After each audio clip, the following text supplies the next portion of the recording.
E na Expo Engá não é lugar só de encontrar bois, vacas, bois, né? Aqui também tem animais exóticos. Hoje eu recebo o Iago Vinícius Monteiro, que é o expositor de animais exóticos. Olá, Iago, seja muito bem-vindo. Obrigado. Iago, então ali no seu stand que está no pavilhão branco, a gente tem jiboia, iguana, lagarto, sapos. Conta pra gente que variedade de animais é essa que você tem por ali. Temos. Esse ano é o nosso segundo ano de exposição aqui no parque. Esse ano eu trouxe algumas coisas diferentes. Temos jiboia, temos iguana, temos teiu argentino, temos sapo, que agora também os anfíbios podem ser criados como pet, algumas espécies, né? Desde que sejam provenientes de criatórios comerciais. Temos lagartixa leopardo, que hoje é a grande febre no Brasil, um animal muito fácil de se cuidar e um animal muito interativo, apesar de ser um réptil muito interativo. E também temos os animais mais comuns, que são considerados domésticos. Dentro deles ali temos porquinho da Índia skinny, que é aquele sem pelo, bem bonitinho. Temos mini coelho e por aí vai. E de onde vêm esses animais, né? Explica pra gente a origem desses animais que você traz pra feira. Os animais domésticos, como o próprio nome já diz, eles são animais que são reproduzidos aí de forma legal, né? Mas que não precisam de autorizações de órgãos específicos. Eles já foram classificados como animais domésticos. Né? Agora, os animais silvestres já é algo um pouco mais sério, algo um pouco mais burocrático, que são animais que, normalmente, os pais desses animais, eles foram retirados de maus tratos, pessoas que faleceram e tinham um papagaio. O papagaio vive 60 anos. Nossa. Então, às vezes, a pessoa faleceu, o familiar foi lá e entregou, fez uma entrega voluntária no órgão ambiental. E animais retirados do tráfico, principalmente pela polícia rodoviária, que acaba pegando aí, no período de reprodução de agosto a dezembro, inúmeros animais nas rodovias, né? Então esses pais desses animais que eu comercializo, normalmente são animais retirados do tráfico ou de maus tratos. Tá? E aí nós podemos, eu como criatório comercial, é importante a gente explicar isso. Eu tenho uma loja, que é o que está aqui no parque hoje. É uma loja licenciada à venda de animais silvestres. Mas também tem um criatório comercial. É o criatório comercial onde eu reproduzo essas espécies. Então esses animais chegam até mim através de órgãos ambientais, IAT, IBAMA e Polícia Ambiental.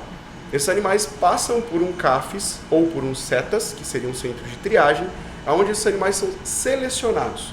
Por exemplo, um papagaio que viveu 30 anos numa gaiola, ele tem condição de voltar para a natureza? Ele vai para o CAFES e o CAFES vai responder isso para a gente. Olha, esse papagaio não tem condição de voltar para a natureza, então esse animal é destinado para mim. Agora temos 10 papagaios aqui que foram apreendidos de uma captura recente. Provavelmente o traficante foi lá, capturou e foi pego. Então, esses papagaios têm condição? Tem. Os 10 papagaios têm condição. Então, eles vão voltar para a natureza. Então, o que vem para a gente normalmente são animais que não têm condições de serem reabilitados. Então, ficam já no criatório comercial. Como o criatório comercial demanda trabalho, custo, nós temos equipe de veterinário, equipe de biólogo, equipe de tratadores. Então, nós criamos, reproduzimos esses animais e os filhos deles são destinados à venda. De maneira legal, saem do nosso criatório já anilhado, microchipado, depende do animal, marcado, né? E aí sim vão para venda. Então esses animais estão, os pais estão criando porque estão bem, estão se reproduzindo ali, estão comendo bem, estão bem alojados, e os filhos são destinados à venda para poder retirar um pouco do lucro, do prejuízo, na verdade. Sim. Vamos colocar como prejuízo, porque esses animais eles geram um custo bem alto. Né? Tem recintos, os recintos têm medidas, as telas não são baratas, a alimentação é de qualidade, porque senão não cria, e o animal também não tem uma qualidade de vida boa. Né? Então a gente retira esse custo operacional na venda desses animais. Não retira 100%, mas a gente consegue abater uma boa parte desse custo.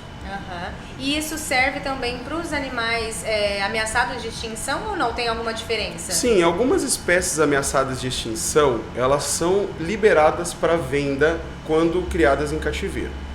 Única diferença de animais ameaçados de extinção: nós não podemos vender a primeira linhagem deles. Então, chegou para mim um casal de arara azul que é proveniente da natureza. Foi tirado lá, não nasceu em nenhum zoológico, não nasceu em nenhum criatório comercial. Foi retirado da natureza. Eu preciso reproduzir esses animais uma vez, reproduzir os filhos deles uma vez, e aí sim a terceira geração pode ser vendida. Tá? Então, a única diferença dos animais em risco de extinção que são liberados para comercialização é essa. Eu posso vender somente a terceira geração desses animais.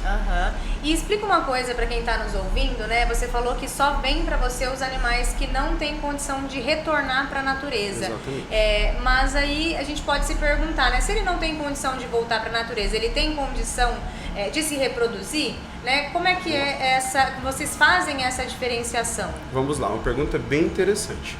Essa diferenciação, ela não é feita no CAFES. Essa diferenciação ela é feita em nossos empreendimentos de fauna. Eu falo nossos porque são vários criadores hoje autorizados no Brasil. Esses animais vêm simplesmente saudáveis e com um atestado que esses animais não voltam para a natureza. Então, a partir desse momento, a gente pega esses animais e aí sim a gente faz a separação. Os animais vão para um viveiro grande.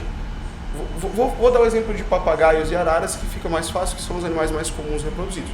Então as araras ficam no viveiro grande e os papagaios ficam no outro viveiro grande. Eles vão separar os casais. A partir do momento que a gente viu a separação dos casais, a gente já sabe que ali tem um interesse. Nós individualizamos esses casais e acompanhamos através de exames, através de comportamento, se esses animais estão aptos à reprodução. Então, tudo pra gente é bem demorado.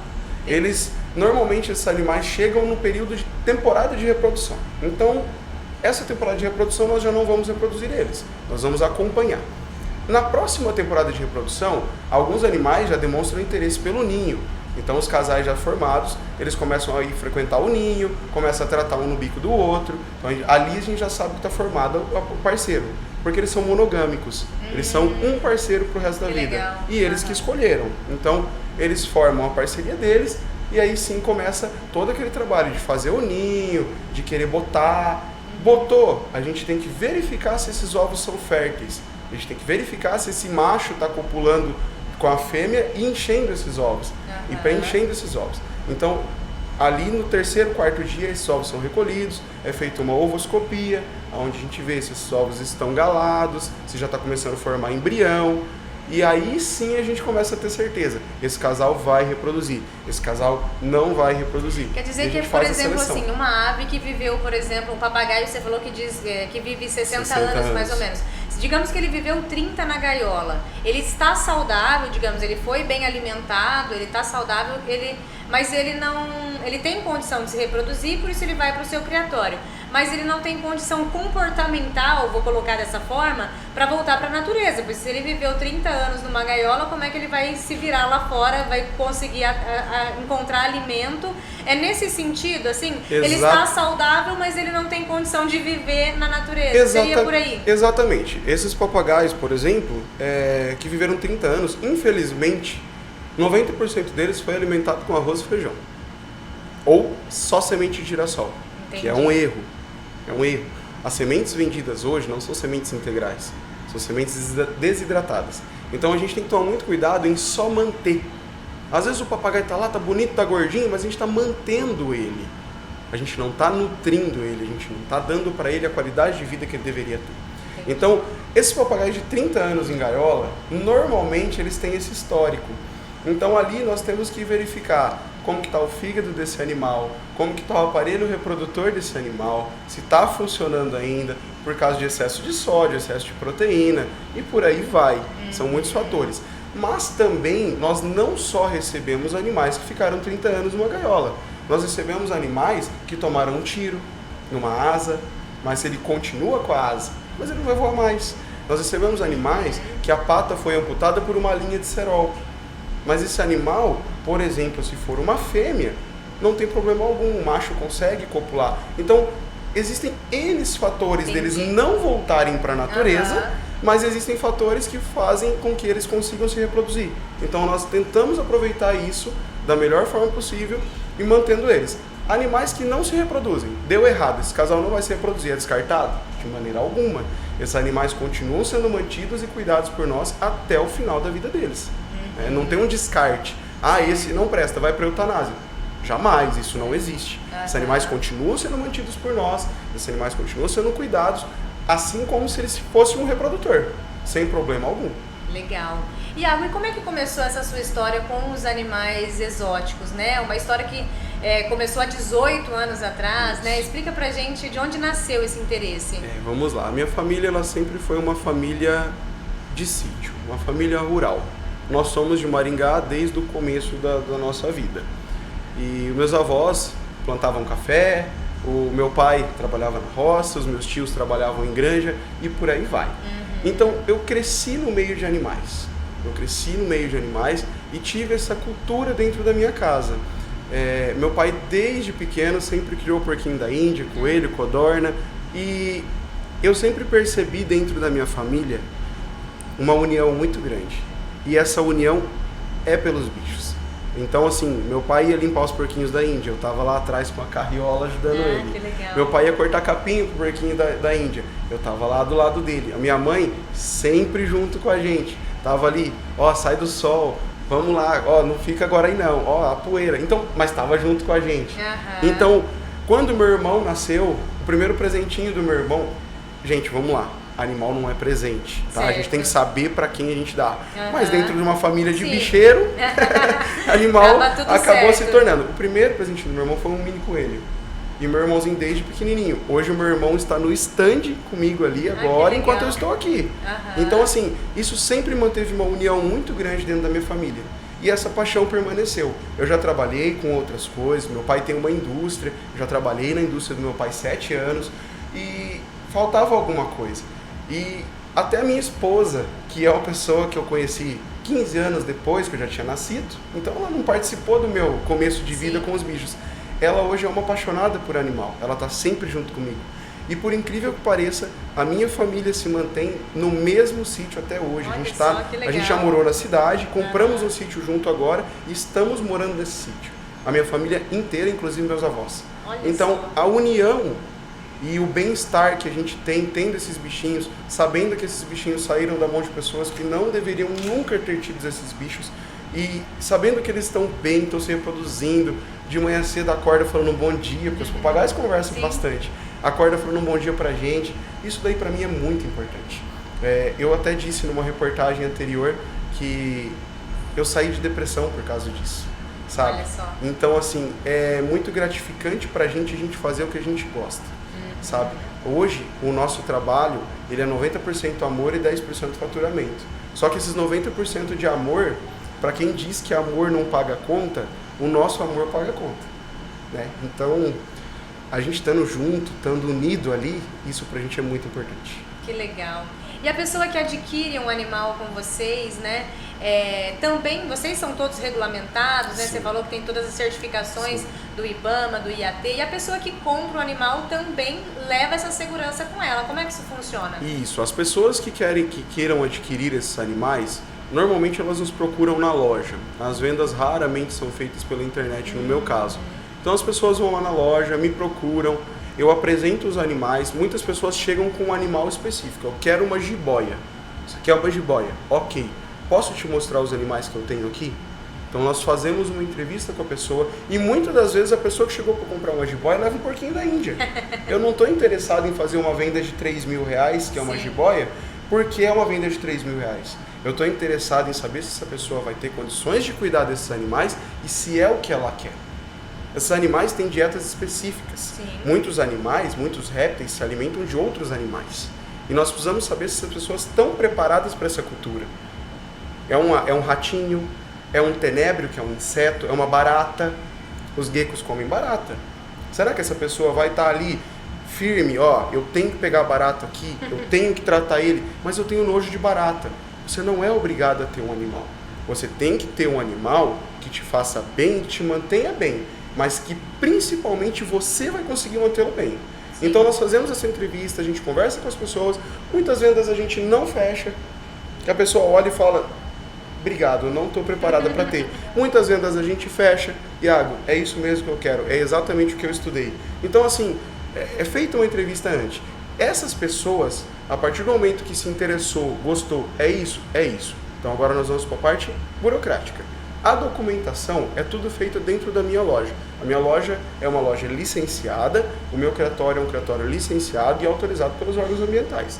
Então as pessoas saem de dentro da minha loja com todas as documentações necessárias. Nota fiscal, certificado de origem, que ali no certificado de origem é onde comprova que esse animal veio de uma apreensão, foi recebido de um CETAS, de um CAFES, ficou no meu plantel, reproduziu e o filho dele está sendo vendido. Porque ele é marcado, ele tem uma anilha ou ele tem um microchip. Então, o certificado de origem e uma autorização de transporte. A pessoa sai com todas as documentações necessárias. Que legal. Isso é muito importante, né? Para quem vai adquirir um animal, ter essa segurança. Exatamente. E você comentou aí que da alimentação, né? Que alguns comem outros animais, comem insetos, né? Como é que funciona isso? A pessoa tem que sair caçando outros animais ou tem quem venda? Como é que funciona? Isso é uma pergunta bem interessante também. Vamos lá. O alimento desses animais, assim como o animal tem que ser bem cuidado, os alimentos também têm que ser de qualidade. Então não adianta a gente sair que nem um doido, desesperado, pegando rato no esgoto, pegando barata na caixinha de gordura. Isso não vai dar certo. Os animais, não que barata carregue alguma coisa de veneno, mas o animal está no ambiente sujo e o animal pode estar contaminado com veneno. Sim. Porque hoje inseticida vende no mercado, vende na farmácia, vende em todos os lugares. Então todo mundo vai lá e passa um sprayzinho, passa um veneninho ali, e isso pode prejudicar esses animais que são alimentados com essas presas. Então os animais criados para alimentação também passam por um controle rigoroso. Os biotérios são equipados com ar-condicionado, os ratinhos são criados dentro de um ambiente com ar-condicionado. Existem lugares feios? Existe. Existe como existe em todos os ramos. Sim, com certeza. Mas a alimentação que nós fornecemos, principalmente os robistas, que são quem tem esses animais exóticos, eles procuram sempre adquirir alimentos de qualidade. Então são camundongos que normalmente já vêm congelados, tá? Para ter um abate de maneira correta, não é sair matando o bicho, é um abate de maneira correta em câmaras de gás. Os insetos são criados como se fosse para alimentação humana. Então, assim, é algo muito específico e muito destinado a isso. É a alimentação destinada a esses animais exóticos. Então, tudo é com muita qualidade. Então, quem adquire um animal desse tem também os locais para comprar essa alimentação de qualidade. Sim, hoje no Brasil existem várias empresas sérias que fazem a venda de alimentos vivos e abatidos. Bom, você é um apaixonado por animais exóticos, né? Mas eu quero perguntar a sua opinião, né? O que você acha da pessoa ter um animal exótico como pet? Como você disse, não é todo mundo que está preparado, né? Exatamente. Como eu disse agora anteriormente, não são todas as pessoas que podem ter um animal. Muita gente tem vontade, mas nem todo mundo pode ter. Pode soar estranho isso vindo da boca de um comerciante que vive disso. Mas o nosso comércio, ele é sério. O nosso comércio, a gente trata de vida, né? Apesar de opiniões divergentes, nós tratamos de vida. Então esses animais, eles têm que ir para um local que as pessoas estejam preparadas para mantê-los, que as pessoas estejam cientes do que eles são, e são animais que vivem muito tempo. Se você adquirir um jabuti, eu tenho um jabuti bebezinho ali, o jabuti vai viver mais de 100 anos. Nossa. Então você tem que estar preparado para isso. Um papagaio vive 60, uma arara vive 80. Então, a minha opinião é a seguinte: nós viemos de uma cultura onde animais são pet. Isso não tem como correr. Nossos avós caçavam, prendiam, cuidavam e tinham como animal de estimação. Nós não temos para onde correr, é cultural, né? O que a gente tem que pensar é que agora existem regras e existem leis. E leis e regras são feitas para ser cumpridas. E nós precisamos estar cientes disso. Esses animais, de hipótese alguma, podem ser retirados da natureza. Mas eu tenho o sonho de ter um papagaio que custa 6 mil, eu não tenho 6 mil para comprar. Espera, aguarda, se prepara, junta, não vai acabar amanhã, não vai parar. Então, se prepara primeiro e aí você tem um animal. Não vai comprar um animal de tráfico, você vai estar prejudicando. Animal de tráfico não pode ser comprado nem por dó. Eu tenho dó porque está sofrendo, vou comprar. Você está alimentando quem está traficando. E a dó que te comove é o que move o dinheiro dele. Então, animal silvestre ou exótico de tráfico não pode ser comprado nem por dó. Essa é a minha opinião. Mas nós podemos ter animais silvestres e exóticos como pet, pois os criadores, 99% são pessoas sérias. Posso arredondar isso para 100%, porque nós somos fiscalizados mensalmente, algumas vezes semanalmente. Nossa. Então nós temos que estar andando na risca. Nós somos exemplo. Então, animal silvestre é pet, na minha opinião, desde que seja adquirido de maneira legal e consciente, nada de impulso.